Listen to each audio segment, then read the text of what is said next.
prevent teen and unplanned pregnancy ranked Texas number 46. 37.8 of births per 1,000 girls in the teen birth rate comparison among girls aged 15 through 19. The number of teenage pregnancies has gone down in the state of Texas, while the number of repeat pregnancies has gone up. The cause still remains the same. Not enough for parents remains the same that not enough parents are given information to their teenagers about sex and its consequences. We can come up with a solution to resolve this, having more parental involvement and knowledge about the different forms of contraceptives. The effects on children of adolescent parents are progressing tremendously since 2010 until 2016. Some of these effects are usually due to the lack of parental supervision in a child's household or health issues from previous family members. Closer family members. However, many of these factors come from the lack of the amount of finances in the household. In 2012, it was documented that a family of 4 is considered poor by federal guidelines with an annual income of $23,000 or lower.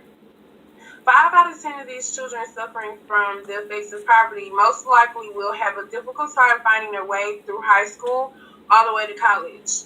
This may cause trouble finding employment for the child, as well as emotional issues. There can be impaired cognitive and emotional development, along with health consequences leading to their adulthood. For example, like depression leading to eating disorders linked to malnutrition or obesity. Sure, these problems may go away, or they could cause other medical issues. They may not get treated properly due to the lack of funds. Thus, there are state administered assistance programs which provide help to the families in need. But due to the fact our government system doesn't consider the family may be living in subsidized housing or has debt, this causes income to be missed and leaving the family with a negligible amount of money, causing the family not to keep medical insurance. Also, due to the low income, some families can't get proper health insurances. So, without health insurance, I'm sure you know, some hospitals may tell them, oh no, we can't help you. They start stressing out, leading to more health problems. Then, also along with that, you have those, like I mentioned before, you have the teens who aren't supervised as usual, which leads the teens to either lack in school, they choose to make unlikely decisions like dropping out of high school, or the parent may be too busy to help the child with their homework, so they fail. This can link to emotional stress, causing ulcers, things just the same, similar eating disorders and things like that. Then you also have more teens caught getting teen pregnancies because of this. They're not watched, or repeat pregnancies. Also, these teenage parents typically tend to drop. I'm sorry. It's your. More girls under 15 give birth in the Houston area than any other city. According to a new national report, and many of the city's teen moms have additional children before the age of 20, reported by Todd Ackerman of the Houston Chronicle. Parents are clueless on what their children are doing, and when they are not around, some parents are too scared to talk to their children about sex and its consequences. And this is only making them more curious and want to experiment. Planned Parenthood documented that parents have no idea what's going on under their roof, no talk about the birds and the bees, and 50% of all teens feel uncomfortable talking with their parents about sex, compared to just 19% of parents who feel uncomfortable talking with their teens. Sex is heavily related to the social trend of one teen doing it, another one wants to do it too, resulting in peer pressure. The way things have changed in the 21st century, where sex is for two people who truly love each other and plan to commit to each other for life, has changed. This brings me to the solution to the issue at hand. The basic solution is to prevent the initial pregnancy, and there will be no repeat pregnancy. First, address the communication issues that teens and parents are having in general. Second, address parents via group meetings to discuss and have a dialogue between parent and teen with an unbiased coach. Research shows that teens with parents who stay very involved have a decreased chance of pregnancy.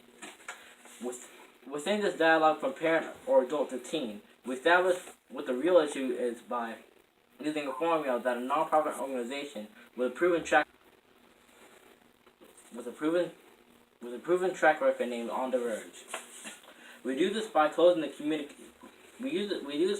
communication gap from parents and teens and or adult to teen.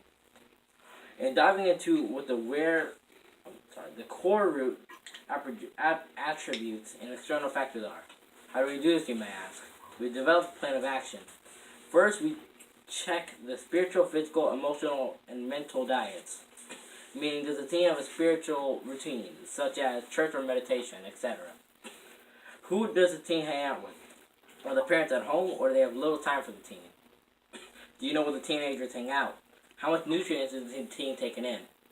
But brain function and proper nutrition are tied in together. Too much sugar or caffeine does affect good decision making. Drinking alcohol and smoking affects decision making. So the teens need rules, regulations, attention, involvement from the adults in the community. Secondly, look at the attributes of the situation. What are the teens...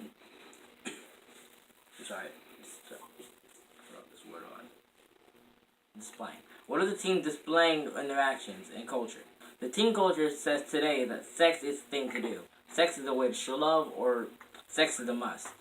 The psychology and hypnosis from images in the media shows us that we need to dehypnotize these images by giving the true outlook on pregnancy. Give teens a cost breakdown to raise one child and give them the options and resources available, such as where to get birth control and also the benefits of abstinence. If an adult notices a teen has become different in their actions or their behaviors, be sure to communicate with them and keep going over the benefits of teens not becoming pregnant at an early age. Finally, this brings us to the core root of the situation. Sex is not clearly defined, nor the consequences and rewards. Parents and adults have to be parents and get involved and stay involved. This brings us to an end of our conclusion. Alright, Ms. Julia, your turn. According to the 2011 data from the University of Texas, almost all of Houston County school districts have a teen birth rate higher than the U.S. average. Another problem is having adolescents having repeat pregnancies. And in 2014, 1 in 6, 17%, births to 15 to 19-year-olds were to females who already have one or more babies. 57,000 of repeat teens gave birth twice. 8,000 of repeat teens gave birth 3 times, and 1,200 of repeat teens have gave birth 4 times. To prevent adolescent pregnancy, the parent should have an open communication about sex, and if the teen is then being sexually active, talk about ways to prevent pregnancy, such as condoms, Plan B, and different forms of birth control. If the adolescent already has a baby, has had a baby, the best way is to get on birth control as soon as possible or practice abstinence. Another thing is watch who your kids are hanging out with and making sure that if you see them acting differently or they're distant and you can tell that they're not there like that they usually are, then you should definitely sit down with them and talk to them and be more open and actually care about what they're doing and also just being there is the best thing. And make sure that the kids are involved in activities or with church or sports. And that is the end of my conclusion. All right.